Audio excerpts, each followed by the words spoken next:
Hello guys, so today we're gonna learn how to use different currencies in Excel.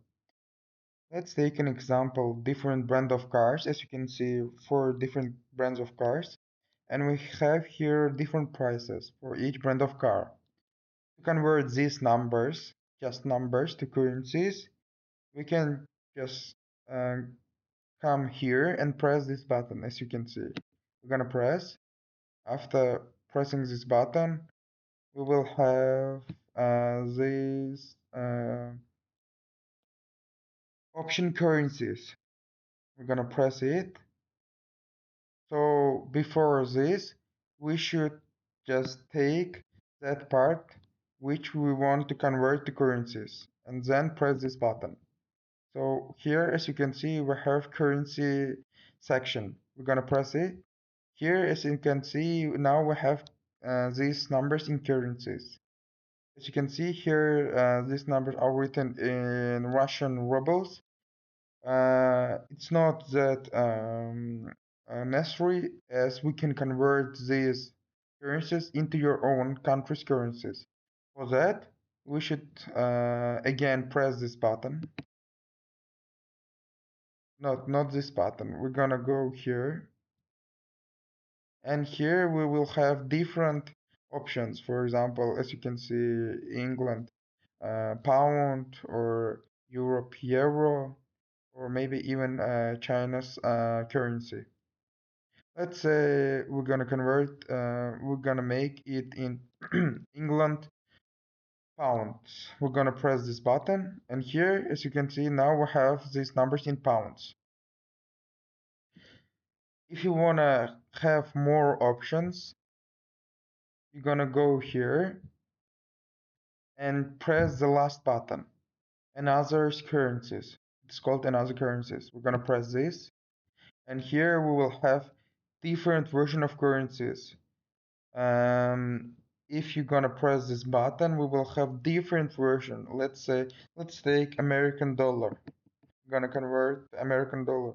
Here you can find your own country's currencies. Let's say dollars, Canadian dollar, and etc. So now we are choosing American dollar. Gonna go down until you find that currency you want. Here we have different options. Euro, different types of euros. We're gonna go until we find it. Oh, sorry, I guess it is a bit up. Gonna go. Okay, after euros, we're gonna have dollars.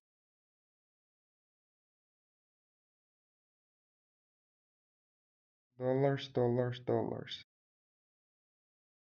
Pounds. Here we have different types of euros, as you can see. So we're gonna go up until we find American dollar. Or what? Here we have American dollar, English dollar, USA.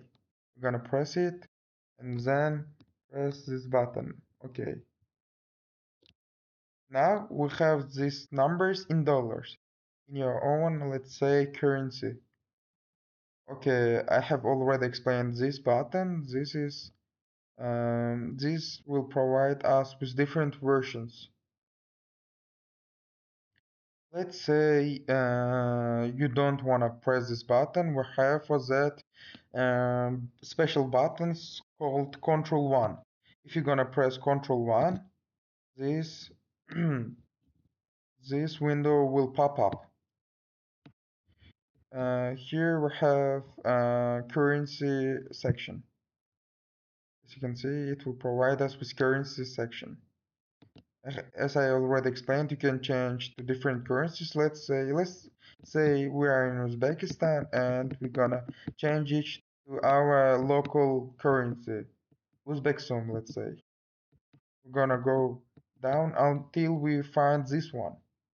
Here, as you can see, we have our local money, currency, Uzbek Sum. We have already selected this part, which we want to convert into currencies.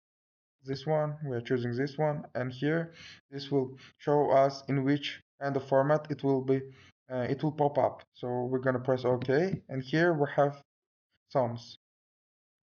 Then we can also press that button Control 1. After Control 1, you might ask me, what does these numbers mean? Let's say these numbers are meant to decide to round these our numbers. I will show it later. I will show it now. For example, what decimals we will leave here after comma. Let's say we want one number after comma, and we're gonna press OK. Here, as you can see, it was after comma it was 52. 52. Ah, no, it was 516, and now we have only 5 because we have chosen one number after comma. So in this row, you can check which number it was. Now, in this part, we had after comma 987. Now we have 0 and 9. So it can round it up to 129. It was 128 and it rounded to 129. And this, as you can see, it is 24 before 3. So we're gonna it's gonna leave only 3. If it's more than 5, for example, the second number after comma more than 5, it will just add to this number. Let's say this number was 5 or 6, so we would have here not 3, 4. And the last one is, it was, as I explained it here, we have after comma 367. As the second number after comma is 6, this will kind of round up this 3 and will give us 4. Now you have learned how to use different currencies and to convert this number to your own one. If you want to kind of return all um, all these currencies to just money, to just numbers, I mean, you can also you can also press this button and choose this format. Here we have just numbers. So today we learned how to use currencies and convert numbers to currencies and etc. I guess this lesson was very helpful for you. So take care and see you in the next classes.